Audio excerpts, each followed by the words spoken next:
الله وبركاته. إن الحمد لله نحمده ونستعينه ونستغفره ونعوذ بالله من شرور أنفسنا ومن سيئات أعمالنا. من يهده الله فلا مضل له ومن يضلل فلا هادي له. أشهد أن لا إله إلا الله وحده لا شريك له وأشهد أن محمدا عبده ورسوله صلى الله عليه وعلى آله وصحبه ومن تبعهم بإحسان إلى يوم الدين وسلم تسليما كثيرا. اللهم انفعنا بما علمتنا وعلمنا ما ينفعنا وزدنا علما. أما بعد، تفضل يا أخي الكريم أستاذ. بسم الله الرحمن الرحيم. قال الإمام البربهاري رحمه الله تعالى: والحج والغزو مع الإمام ماض، وصلاة الجمعة خلفهم جائزة، ويصلي بعدها 6 ركعات يفصل بين كل ركعتين. هكذا قال أحمد بن حنبل. ثم قال الشارح الشيخ صالح الفوزان حفظه تعالى: صلاحية الإمام كثيرة، ومحل إحصائها وجمعها والاطلاع عليها الأحكام السلطانية التي ألفت في هذا مثل الأحكام السلطانية للماوردي والأحكام السلطانية لأبي يعلى الحنبلي، وكتب ألفت في هذا فيها بيان صلاحية الإمام، وهذا مذكور في كتب الفقه وفي كتب العقائد أيضا. كما هنا: أولا أنه يتوالى صلاة الجمعة والعيدين ويصلي المسلمون خلفه إلى أن يختار هو ويخلف من العلماء أو من طلبة العلم من يصلي بالناس، لكن الأصل أنه أحق بالإمامة في الجمعة والعيدين، فإن استخلف من يقوم بهذا فله ذلك، وهذا عليه العمل الآن. Baik, sekarang bab ya ikhwani, yaitu kata Imam Al-Barbahari rahimahullah bahwasanya haji dan perang itu bersama penguasa, kepala negara. Ya, apakah itu dia dipanggil imam, apakah dia itu Amirul Mukminin, apakah dia itu raja, apakah dia itu presiden. Ya, pokoknya dia penguasa, kepala negara. Itu madin itu terus ada sampai hari kiamat.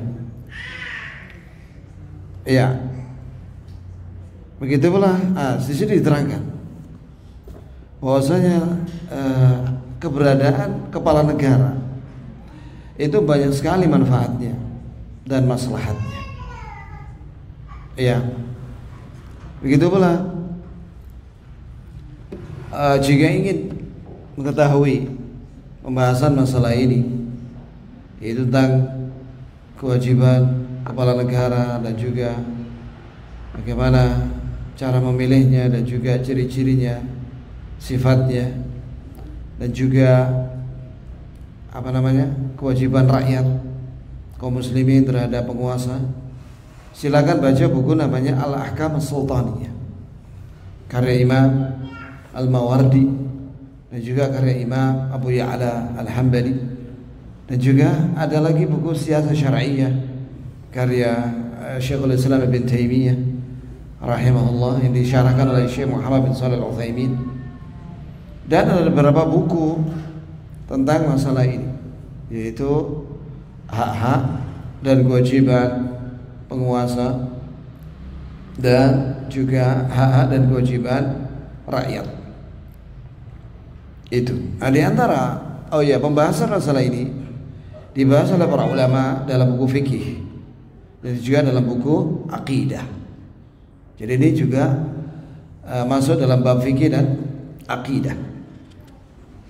Di antara maslahat adanya penguasa syar'i, yaitu yang pertama di sini bahwa dia yang menegakkan salat Jumat dan juga salat jamaah 5 waktu ya, dan juga Idain, salat hari raya Id Fitri dan Adha, yakni dia menjadi imam. Maka kaum muslimin salat di belakang dia itu menjadi hak dia. Ya, kecuali kalau dia memilih imam yang dia tunjuk dari para ulama atau para qurra atau para penuntut ilmu yang menjadi imam salat. Nah, di sini menunjukkan ya kawan bahwa imam-imam masjid, imam rawatib atau imam tetap itu sebenarnya menurut Islam ditunjuk oleh penguasa. Seperti di Saudi itu seperti itu. Dan mereka harus memenuhi syarat. Syaratnya hafal Quran. Kalau untuk Masjidil Haram dan Masjid Nabawi itu syaratnya dia S3 sekarang. S3 dan dia hafid Quran. Jadi harus pintar, cerdas. Ya. Kalau untuk masjid-masjid umum minimal S1. Dan dia bisa merangkap sebagai khatib. Iya, kalau misalnya khatibnya ditunjuk itu berhalangan, maka dia harus standby, mengganti sebagai khatibnya. Bahkan sekarang ini masjid-masjid di sekitaran Mekah yang pernah saya ikuti salat di situ, dia juga merangkap sebagai khatib, jadi imam dan khatib. Ya tiap Jumat dia khutbah di situ. Itu dibayar, digaji oleh penguasa. Dari Baitul Mal, dari devisa negara digaji mereka. Begitu pula muadzinnya digaji. Nah, itu pilihan mereka ya. Iya, kalau di Indonesia imam tetap siapa yang gaji ya kawan? Takmir sama muadzinnya ya. Begitulah kira-kira. Kemudian tapi asal hukum asalnya bahwa penguasa itulah yang berhak menjadi imam salat 5 waktu maupun salat Jumat dan hari raya, atau yang dia tunjuk, begitu ya. Dan itulah yang diamalkan dalam Islam supaya tidak kacau. Sebab kalau tidak ditegakkan itu, ya imam salat 5 waktu dan Jumat, wah nggak ada yang ngatur nanti. Yang ngatur orang-orang bodoh. Wah ini bahaya sudah. Allah musta'an. Lanjut yang kedua. Qala hafidhahu ta'ala thaniyan huwa alladhi yani al-imam yuqimul hajja wa yaqudul hajij wa yata'ammar 'alaihim wa yaduru fi masyakilihim. Yang kedua, tugas kepala negara adalah dia yang mengkoordinasi haji, pelaksanaan ibadah haji. Dan dia jadi amir al-hajj, kecuali dia nunjuk satu wakilnya yang ditunjuk sebagai amir mengganti dia, mewakili dia. Kemudian melihat bagaimana persoalan selama di tanah suci. Alhamdulillah di Indonesia kita ini haji itu diatur, dikoordinir sama penguasa. Semoga Allah memberikan taufik dan kemudahan buat penguasa dalam mengatur masalah itu. Amin. Dan yang lainnya. 3. Salisan iqamatul jihad fi sabilillah min salahiyatil imam huwa alladhi ya'muru bihi wa huwa alladhi yunazzimu ar-rayat wa huwa alladhi yakhtaru al-junud wal muqatilin wa yu'ammiru al-umara wa yujaddidu as-saraya wal juyush wa yaslihu al-mujahidin wa yuwajjihuhum ila ghazwi al-aduwi ويعين لهم الجهاد التي يغزونها فالجهاد من صلاحية الإمام وليس الجهاد فوضى كل من أراد حمل السلاح يقتل ويهجم ويقول أنا أجاهد في سبيل الله هذا ليس جهادا في سبيل الله الجهاد في سبيل الله منظم ومضبوط بضوابط شرعية أما إذا دخلته الفوضى صار تخريبا وصار ضرره أكثر من نفعه إن كان فيه نفع فالضرر الناجم عنه أكثر فالأمور لها ضوابط والجهاد أمره عظيم يحتاج إلى انتباه ويحتاج إلى تقييد بأحكام الجهاد المذكورة في الكتاب والسنة وكلام أهل العلم ليس الأمر فوضى بأن يأتي واحد من دعاة الفتنة ويتزعم هؤلاء الغالين أو المتطرفين أو الجهال الذين لا يدرون يتزعمهم ويقول نجاهد في سبيل الله هذا يعتبر من الضرر على الإسلام والمسلمين وليس هذا جهادا لأنه لم يتقيد بضوابط الجهاد وإذا لم يتقيد بضوابط الجهاد صار فسادا وليس جهادا وكل شيء تجاوز حده فإنه ينقلب إلى ضده فهم يقولون الآن لمن أنكر عليهم أنتم تمنعون الجهاد في سبيل الله نقول نحن لا نمنع الجهاد في سبيل الله لكن نقول لابد أن ينضبط الجهاد بالضوابط الشرعية وما تعملونه هذا فوضى وليس جهادا والله لم يأمر بهذا. فإقامة الجهاد فإقامة الحج والغزو والجمعة والعيد من صلاحية ولي الأمر. Nah, yang ketiga, ini yang penting sekali juga, semuanya penting ya. Dalam Islam tidak ada nggak penting, yaitu penguasa itu menegakkan jihad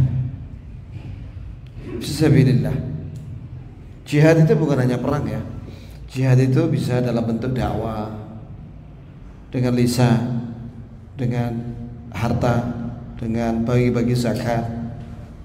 Ya, fisabilillah. Ini termasuk kemaslahatan yang dilakukan oleh penguasa muslim. Ini dia yang menyuruh untuk jihad, perang. Ya, dan itu tentunya dengan musyawarah dengan ahlul halli wal aqd, dengan para ulama yang ahli di bidang fikih jihad. Begitu ya, musyawarah dulu. Dan dialah yang mengatur bendera perang. Jadi mana umara yang membawa bendera perang. Jadi dalam Islam itu ada bendera perang. Dalam Islam itu bendera perang itu warnanya hitam. Gitu jemaah. Kemudian dia juga yang memilih siapa jadi komandan, siapa yang jadi wakil, dan siapa yang menjadi anggotanya.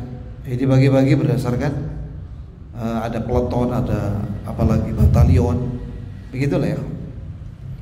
Dia yang menunjuk langsung panglima perang dan bawahannya. Iya, dan juga dia yang bikin pasukan saraya. Saraya itu jamak dari sariyah, yaitu pasukan intelijen. Kemudian juyush, tentara, ini jelas dia yang mengatur itu semua. Ada bagian angkatan darat, angkatan laut, angkatan udara, ada intelijen, ada pasukan itu bertingkat-tingkat, ada pasukan elit. Ya, kalau pasukan elit itu menguasai semua senjata, apakah itu darat, senjata yang di darat, di laut, di udara, bahkan dia bisa nyetir jadi pilot. Nah, ini keahlian pasukan elit ya. Dan dia yang menyediakan senjata, membeli senjata atau memproduksi senjata. Itu kepala negara, atas perintah kepala negara. Sama dengan di Indonesia, presiden adalah panglima TNI tertinggi, panglima tertinggi TNI itu adalah presiden. Alhamdulillah. Kemudian, dan dia yang mengarahkan pasukan itu untuk perang atau tidak, itu yang memutuskan adalah presiden. Nah, jadi jihad, perang, dan juga dakwah, ya, ini merupakan hak daripada imam atau penguasa. Oleh karena itu ya jemaah, bahwa dalam buku Ahkam Sultaniyah, ya, buku tentang kekuasaan, kewajiban penguasa itu ada dua secara umum, yaitu iqamatuddin atau hifdzuddin, menegakkan agama Islam, menjaga agama Islam. Dan yang kedua yaitu memakmurkan rakyat, mengatur urusan dunia, siyasat dunia. Ini mengatur urusan dunia, misalnya tentang kesehatan, bagaimana caranya supaya kesehatan di masyarakat itu meningkat gratisnya, ya, tanpa bayar. Kemudian juga menurunkan harga pangan atau kebutuhan pokok. Ya, itu penting ya. Karena kalau nggak diatur oleh negara harga pangan itu dan kebutuhan pokok, ya seperti BBM itu kalau nggak diatur, waduh, bisa mafia itu akan menaikkan harga seenaknya. Kalau di Qatar itu yang saya tahu ya, di Emirat juga, Harga minuman susu itu misalnya 2 real itu misalnya, di Saudi juga itu sudah dipatok, sudah diketok, sudah nggak bisa lebih daripada itu. Yang ada di supermarket itu harganya 2 real misalnya. Tidak boleh supermarket itu menaikkan seenaknya jadi 3 real misalnya. Misalnya dia menaikkan tanpa izin penguasa, itu bisa ditutup itu tokonya. Nah, gitu ya kawan. Begitu pula harga gandum, harga beras itu sudah dipatok, tidak boleh dinaikkan seenaknya, sehingga terjangkau oleh masyarakat. Nah ini termasuk siasatut dunia, mengatur urusan dunia. Itu baru pangan dan apa tadi, kesehatan, belum pendidikan. Pendidikan itu kebutuhan masyarakat. Masyarakat harus sekolah, anak-anak itu harus sekolah, maka diatur bagaimana caranya supaya sekolah itu gratis. Ya, sampai S3, sehingga nanti banyak anak-anak yang lulus S3 sampai S3, seperti di Qatar, di Emirat, di Saudi juga. Tapi belakangan ini mulai bayar ya, kecuali yang dari luar negeri seperti kita ini, Indonesia itu digratisin, dikasih beasiswa. Ya. Kemudian apalagi ya, listrik, air, jalanan, infrastruktur. Bagaimana caranya supaya nggak macet? Maka dibikin misalnya flyover atau dibikin jalan tol tapi gratis. Nah seperti itu. Kira-kira senang nggak antum ya kan? Senang waduh ya kan? Itu. Udah juga bagi yang lulusan sarjana, graduate yang baru lulus sarjana itu sudah ditawari pekerjaan sama BUMN. Kamu mau kerja benda di sini? Ditawari ya kan? Bukan dia yang mendatangi BUMN. BUMN itu yang mengirim tim HRD-nya ke acara wisuda. Jadi sudah diletakkan di situ meja pendaftaran. Wah, kan enak kalau ngono ya kan? Ya ora? Hah? Nggak ada lagi pengangguran pada pengangguran banyak acara, pengangguran banyak tidur, itu tidak ada lagi sudah. Ya, semuanya bekerja. Setuju gak ya Pak? Alhamdulillah. Nah itu yang ngatur adalah penguasa. Kemudian ini persoalan jihad ini penting ya, karena ini berkaitan dengan keamanan, security, ya, negara, keamanan negara. Itu perlu. Jadi yang ngatur adalah, yang memutuskan perang atau tidak itu adalah penguasa. Bukan jihad itu fauda. Fauda itu kacau balau, yakni setiap kelompok mengumandangkan jihad. Wah ini sudah, ya, bahwasanya yang memutuskan perang atau tidak itu negara, bukan masing-masing kelompok-kelompok. Ada kelompok ISIS, ada kelompok Al-Qaeda, ada kelompok Nusra, ada kelompok macam-macam. Setiap kelompok mengumumkan perang. Wah ini bahaya, karena bisa kacau, bisa perang saudara. Ya, jadi harus izin sama penguasa dan penguasa yang mengaturnya. Begitu, koordinasi dengan penguasa. Jangan mengatakan misalnya, pokoknya kita perang sudah. Kalau musuh membunuh rakyat itu urusan UNHCR, urusan PBB loh ya, apa dah. Rakyat mati dipateni orang kafir ngono ribuan ngono. Ya, dia mengatasnamakan jihad. Yang korban rakyat. Ya apa coba? Ini yang seperti ini faudo. Kacau namanya. Itu bukan jihad. Atau tawuran. Tawuran dibilang jihad. Allahu Akbar, sama-sama takbir. Ini bukan jihad ya. Ini bunuh-bunuhan, ini paten-patenan, ini tidak boleh. Itu melanggar hukum syariat.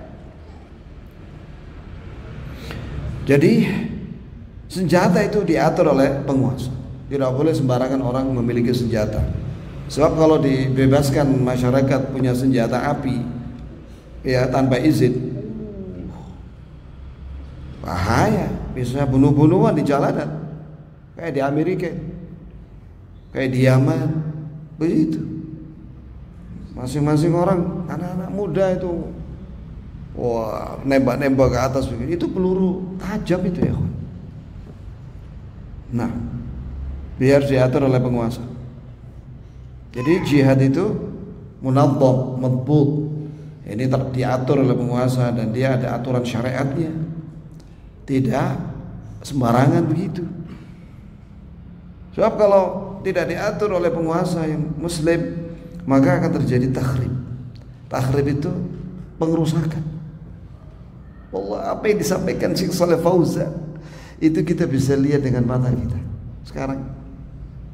Ya, kalau tiap kelompok mengumandangkan jihad, perang, wah akhirnya rakyat jadi korban, kacau, sudah hancur dah. Nah itu, sehingga maldorotnya lebih banyak daripada manfaatnya kalau tidak diatur oleh penguasa. Nah ini ya, ini penting. Ini jarang orang, para aktivis jihad tidak memahami masalah ini. Dikira pokoknya jihad, apalagi sekarang diarahkan jihad itu untuk melawan penguasa. Ya Allah, jihad itu melawan orang kafir. Terus mereka ini mengkafirkan penguasa. Sudah fitnah yang terjadi. Maka kelompok-kelompok jihad seperti itu harus dinasehati. Jika dinasehati tidak bisa, akhirnya ditangkap. Seperti di Saudi Arabia, kelompok ISIS itu dilarang, terlarang itu di Saudi Arabia. Siapapun yang berafiliasi, orang Saudi yang berafiliasi dengan ISIS ditangkap, dipenjara. Itu ya jangan. Allah musta'an. Kemudian kata Syekh,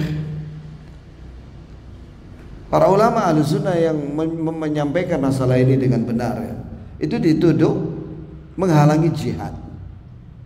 Kata Syekh, kami tidak menghalangi jihad, tapi kami ingin jihad yang madbut, munazzam, yakni sesuai dengan syariat dan teratur. Ada penguasa yang mengumumkan. Jadi bukan kelompok-kelompok begitu, tapi diatur oleh negara. Seperti sekarang ini ya ikhwani, apa namanya, jihad melawan Yahudi, ya. Nah ini bagaimana caranya supaya kita selamat ini? Maka kita bersama para ulama senior, kita mendengar dari mereka bagaimana arahan dari mereka supaya tidak faudo. Arahan dari mereka, kita mendoakan mereka, kemudian kita membantu mereka semampu kita, ya, membantu mereka, membantu kaum muslimin semampu kaum muslimin dengan apa saja yang mereka bisa bantu. Itu yang sekarang ini fatwa dari para ulama senior kita. Dan itu kalau di Saudi diatur oleh rajanya, langsung mengatur, turun tangan untuk membantu. Ya, begitu aja maksudnya. Tidak bisa kita mengatakan misalnya, wah ini negara-negara Arab pada diam semua. Tidak bisa ya kawan kita mengatakan demikian. Mereka sudah berbuat sesuai dengan kemampuan mereka, dan jelas mereka berbuat sesuatu itu yang paling penting adalah keamanan dalam negeri mereka. Jangan sampai gara-gara keliru dalam bertindak akhirnya satu negara hancur. Kita minimal mendoakan kaum muslimin yang sedang teraniaya, dan kita doakan kehancuran buat Yahudi dan yang membantu mereka. Begitu ya Mas. Lanjut ya. Qala Imam Al-Barbahari rahimahullah, wa salatul jum'ati khalfahum jaizatun. Qala syarih wafaqahullah, yani walau kana 'indahum fisqun walau kana 'indahum 'asin fa innahu yusalla khalfahum, li'anna fi salati khalfahum jam'an lil kalimah, wa aidan al-fasiq idza ahsana fa ahsana ma'ahu, idza ahsana fa ahsin ma'ahu. Wa lihadza lamma qalu li Uthman radhiyallahu anhu wa huwa mahsurun inna fulanan yawmun nasa wa huwa laisa bi imamin wa innama huwa imamu fitnah, qala ya ibn akhi idza ahsana an-nasu fa ahsin ma'ahum wa idza asa'u fatajannab isa'atahum. Lanjut. فإذا صلى المصلي معه إذا كان ولي أمر ولو كان عنده فسق أو مخالفة لما في ذلك من المصلحة ولأن الصلاة عبادة والفاسق إذا صلى يشجع على هذا ويدعى له وقد صلى الصحابة خلف الأمراء الذين عليهم ملاحظات كالحجاج وغيره صلى خلفهم صحابة رسول الله صلى الله عليه وسلم امتثالا لأمر الرسول صلى الله عليه وسلم وجمعا للكلمة. Baik, termasuk haknya penguasa, dia menjadi imam sholat Jumat dan kita sholat di belakangnya, walaupun mereka melakukan kefasikan. Maksudnya dia itu melakukan maksiat di luar masjid. Ya, itu kalau mereka jadi imam, maka kita sholat di belakangnya mereka, di belakang penguasa, walaupun mereka itu penguasa yang kadang melakukan maksiat. Gitu ya jamaah. Inilah prinsip ahli sunnah, sholat di belakang mereka. Mengapa? Apa hikmahnya? Jam'an lil kalimah, supaya persatuan satu negara itu bersatu, tidak perang satu sama lain dalam satu negara. Gitu jamaah. Dan juga misalnya orang fasik, penguasa yang fasik, yang kadang-kadang melakukan dosa, ya dosa besar sekalipun, ini selain syirik. Jika dia berbuat kebaikan, ya kita berbuat baik bersama dia. Oleh karena itu, lamma qala li Utsman wa huwa mahsur, ketika para pemberontak itu mengepung rumahnya Utsman bin Affan radhiyallahu anhu, ya, inna fulanan ya umman nas wa huwa laysa bi imam wa innama huwa imamu fitnah. Ya. Nah, waktu itu ada orang berkata kepada Utsman bin Affan, sesungguhnya ada fulan, dia itu memimpin manusia jadi sholat jamaah, sedangkan dia tidak pantas jadi imam sebab dia imam fitnah. Maka dia mengatakan, ya ibn akhi idza ahsanan nas fa ahsin ma'am. Ya akhi, wahai anak saudaraku, jika orang itu baik walaupun dia imam itu fasik, maka berbuat baiklah bersama mereka, yakni lanjutkan sholat bersama mereka. Jika mereka berbuat keburukan, para umara itu, maka jauhilah keburukan. Jadi jangan kamu ikut-ikutan melakukan maksiat bersama mereka. Ya, ini jika dia sholat jadi imam sholat berjamaah, kita sholat di belakang mereka. Ya, jika dia adalah penguasa, walaupun dia melakukan perbuatan kefasikan atau maksiat. Kenapa? Karena ada maslahat, itu supaya umat ini bersatu. Dan juga karena sholat berjamaah itu adalah ibadah. Orang fasik jika sholat, ya, itu dia akan termotivasi untuk meninggalkan maksiat, dan didoakan dia oleh kaum muslimin supaya dapat hidayah. Bukankah para sahabat dahulu sholat berjamaah di belakang imam atau amir yang dia pembunuh, seperti Hajjaj bin Yusuf Al-Thaqafi.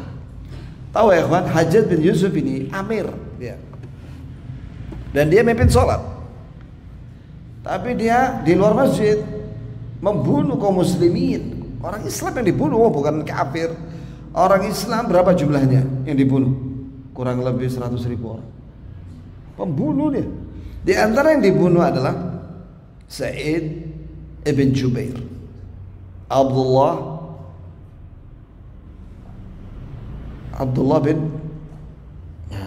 siapa itu? Ada seorang tabi'in yang dibunuh sama dia, Sa'id bin Jubair, dan yang lainnya ada beberapa ulama dibunuh sama dia. Hampir Al-Hasan Al-Basri dibunuh sama dia. Hampir. Pokoknya dia ini pembunuh berdarah dingin. Begitulah kata orang sekarang. Ya. Nah, orang-orang mengadu kepada Anas bin Malik tentang Hajjaj. Jadi waktu Hajjaj ini muncul sebagai amir, dia ini waktu itu para sahabat masih ada, masih hidup, seperti Anas bin Malik, Ibnu Abbas, dan yang lainnya. Maka orang-orang mengadu kepada Anas bin Malik radhiyallahu anhu. Apa kata Anas? Isbiru fa innahu la ya'ti zamanun illa wa ba'dahu syarrun minhu hatta talqaw rabbakum hakadha sami'tuhu min nabiyikum sallallahu alaihi wasallam. Rawahul Bukhari.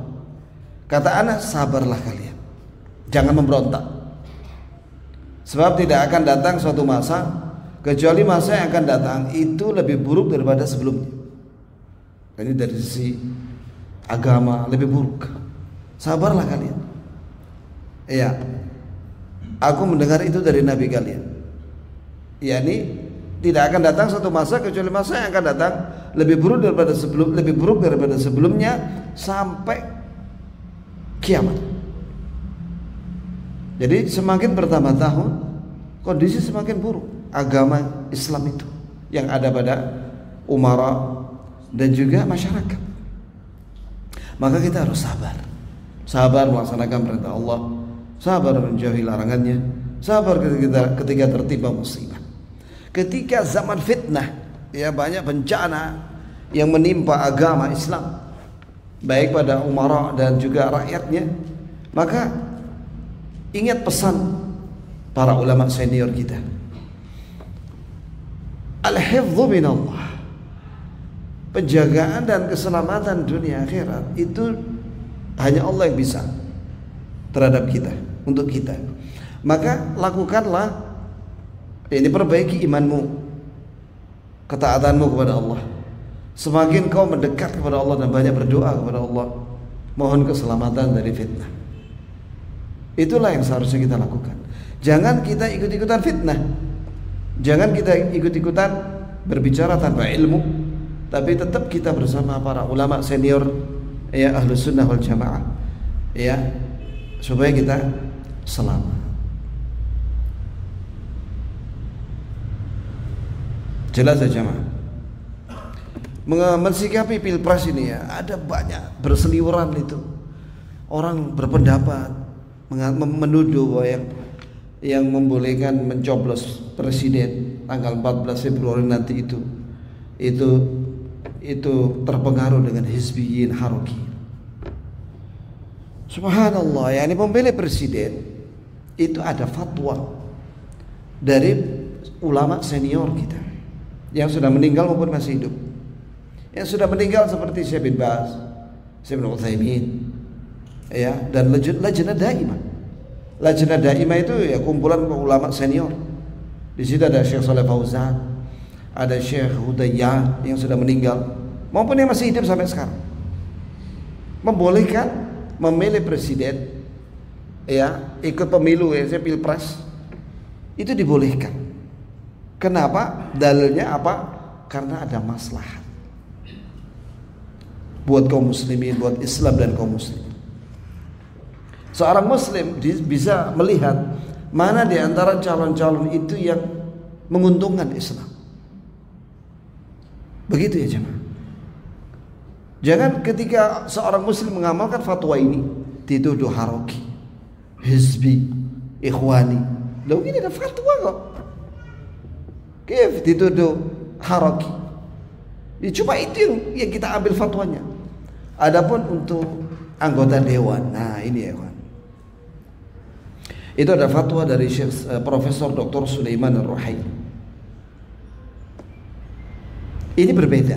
Kalau memilih anggota dewan itu kata Profesor Dr. Sulaiman Ar-Ruhaili hafizahullah, ini berbeda karena anggota dewan yang di wilayah demokrasi, ya, itu mereka membuat syariat, undang-undang. Nah, kalau syariatnya dan undang-undangnya itu bertentangan dengan syariat Islam, contoh membuat perda miras. Atau tahu perda miras? Apa isinya? Dibolehkan untuk di hotel-hotel bintang 5. Dibolehkan bagi yang mau bikin pabrik bir. Ini yang bikin ini anggota dewan. Yang membolehkan perda miras itu. Ya. Makanya kata Profesor Dr. Sulaiman Ar-Ruhaili, antum jangan milih anggota dewan. Karena mereka akan bikin syariat tandingan dengan syariat Allah Subhanahu wa taala. Jelas? Nah, kalau itu jelas. Tapi yang kita pilih ini presiden. Tapi kalau misalnya ada orang memilih apa namanya anggota dewan itu antara dia sama Allah. Kalau saya ikut fatwanya Profesor Dr. Sulaiman Ar-Ruhaili. Iya. Kalau misalnya ada yang berpendapat bahwa perlu juga kita memilih di antara anggota dewan yang muslim misalnya karena maslahat kalau daripada selain muslim, ya sudah silakan amalkan itu. Ya. Yang penting setiap fatwa itu akan dimintai pertanggungjawab di hadapan Allah Subhanahu wa taala. Wallahu taala a'lam. Ya, jadi salat Jumat dan juga jamaah itu di belakangnya penguasa, walaupun dia fasik, itu dibolehkan. Atau yang dia tunjuk siapa, begitu jemaah sekalian, dan didoakan mereka itu. Seperti para sahabat di sholat di belakang siapa? Hajjaj ibn Yusuf al-Thaqafi.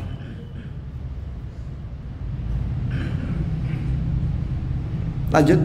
Qauluhu wa yusalli ba'daha 6 raka'atin. Hadhihi mas'alatun fiqhiyyah ja'at bi munasabati dzikri salatil jum'ah. Fal jum'atu laysa laha ratibatun qablaha. Faman ja'a ila al-masjid fa innahu yusalli ma tayassara lahu wa yajlisu yantadhir. Wa in istamarra fi sholati hatta yahdura al-imamu fa huwa afdal.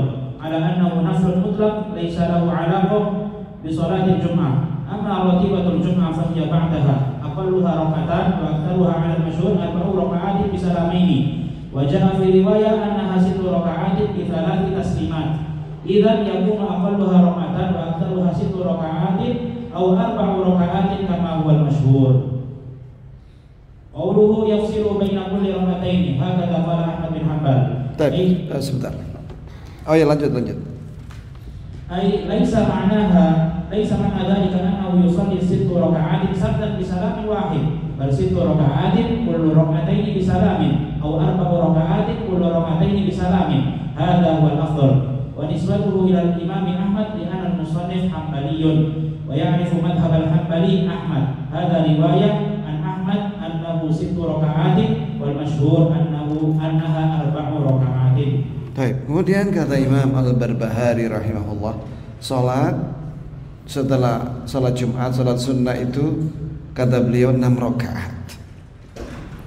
Ini adalah masalah fikih, ya, masalah fiqhiyah yang disebutkan supaya menyempurnakan faedah ya, bahwa setelah salat Jumat itu ada salat sunnah. Adapun qobliyah itu tidak ada. Maksudnya qobliyah itu antara adzan dan salat Jumat itu tidak ada qobliyah. Ya, tidak ada dalilnya. Tapi ketika seorang muslim datang ke masjid pada hari Jumat, maka dianjurkan dia sholat, namanya sholat intidhar kalau menurut bahasa fikih ya. Sholat menunggu khatib naik mimbar. Jadi misalnya dia datang jam 11 siang atau jam 10, maka dia sholat 2 rakaat salat tahiyatul masjid, sholat 2 rakaat terus ya, terserah dia sekuat dia. Sampai kapan? Sampai kalau misalnya dia kuat sampai menjelang khatib naik mimbar, baru selesai dah. Ya, begitu jamaah sekalian. Atau kalau dia misalnya kuatnya itu misalnya 2 rakaat sampai 10, ya udah selesai duduk dia menunggu khatib naik mimbar. Nah, selama menunggu itu apa yang dia baca? Ya terserah, mau baca Quran, ya surat Al-Kahfi atau yang lainnya, terserah, atau zikir atau doa. Kemudian setelah itu ba'da Jumatan itu ada salat minimal 2 rakaat. Dan yang masyhur yakni ada hadisnya itu 4 rakaat dengan 2 kali salam. Adapun riwayat 6 rakaat ya, yakni 6 rakaat itu berarti 3 kali salam. Itu berarti minimal 2 rakaat, boleh 4 rakaat, maksimal 6 rakaat. Ini menurut madhab Imam Ahmad. Karena penulis ini itu Imam Al-Barbahari mengikuti madhab Hambali, itu madhab Imam Ahmad bin Hanbal. Jadi maksudnya adalah 6 rakaat di sini maksimal. Setelah salat wajib boleh salat 6 rakaat dengan 3 kali salam, dan yang masyhur adalah 4 rakaat, minimal 2 rakaat. Boleh dikerjakan di masjid, boleh dikerjakan di rumah. Afdalnya di rumah. Kata Rasulullah SAW, afdalus salati fil baiti ila al-maktubah, bahwa sebaik-baik salat itu di rumah kecuali salat wajib. Ada pertanyaan nggak, ikhwan? Ini sudah selesai bab. Kalau imam kurang 1 rakaat sholat zuhur, kemudian nggak ada yang ingatkan sampai salam.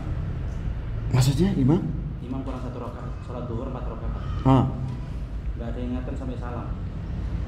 Bagaimana sikap makmum? Apakah dia nambah 1 rakaat dengan sujud sahwi atau sujud sahwi saja? Sebaiknya makmum memberitahu kepada imam. Jadi ini ada pertanyaan, imam salat zuhur salamnya itu pada rakaat ketiga, kurang 1 rakaat, maka makmum itu harus memberitahu. Kalau diberitahu subhanallah, dia tetap aja dia tahiyat akhir di rakaat ketiga, maka beritahulah setelah salam, Pak Imam kurang 1 rakaat. Apa bukankah demikian wahai para makmum? Iya. Setelah itu berdirilah imam menambah 1 rakaat bersama makmum, kemudian sujud sahwi sebelum salam. Ya imamnya nurut aja apa kata makmum, sepakat ya makmumnya. Masa salah makmum di sak mono kene, sak masjid. Ya kan? Berarti yang lupa adalah imam. Sebagaimana hadis yang terkenal dengan hadis Dzul Yadain, yaitu pernah Rasulullah salat zuhur 2 rakaat. 2 rakaat. Selesai salam, sahabat yang digelari Dzul Yadain karena tangannya agak panjang, itu tanya sama Rasulullah, ya Rasulullah, apakah ada syariat baru ya Rasulullah? Enggak, katanya. Loh kok tadi salat zuhur 2 rakaat ya Rasulullah? Maka Rasulullah tanya sama sahabat, apa betul apa perkataan Dzul Yadain ini? Iya ya Rasulullah. Sudah, setelah itu berdiri Nabi salat nambah 2 rakaat diikuti oleh para sahabat, terus sujud sahwi menjelang salam.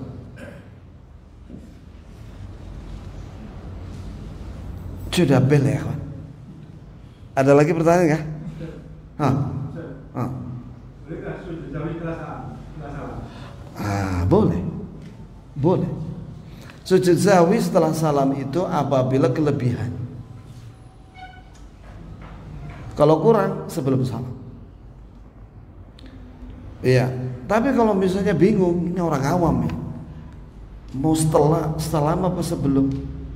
Ya sudahlah, sujudlah sebelum salam, supaya tidak ada khilaf. Karena jamaah itu kalau sudah salam, assalamualaikum langsung pelencing ya kan? Maka supaya menghindari plecing tadi itu yang langsung pergi tanpa zikir tadi itu, maka sebaiknya sujud sahwi sebelum salam. Tidak apa-apa, ingatkan sujud sahwi. Ya sudah, karena diingatkan setelah salam. Iya, ya ini berarti imam ini gak lulus fikihnya. Ya ini kalau nggak ada imam tetap ya begini, karena imam tetap itu harus memenuhi syarat lulus bab imamah, bab fikih sholat jamaah, fikih sholat, dia harus lulus tes tentang masbuk, tentang sujud sahwi, dia harus tahu itu. Kalau dia tidak tahu itu berarti dia nggak memenuhi syarat sebagai imam.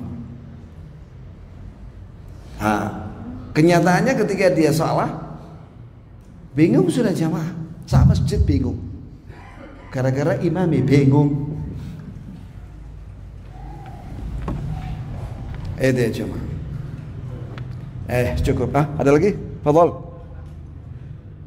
Sudah. Subhanakallahumma bihamdik, asyhadu an la ilaha illa anta, astaghfiruka wa atubu ilaik.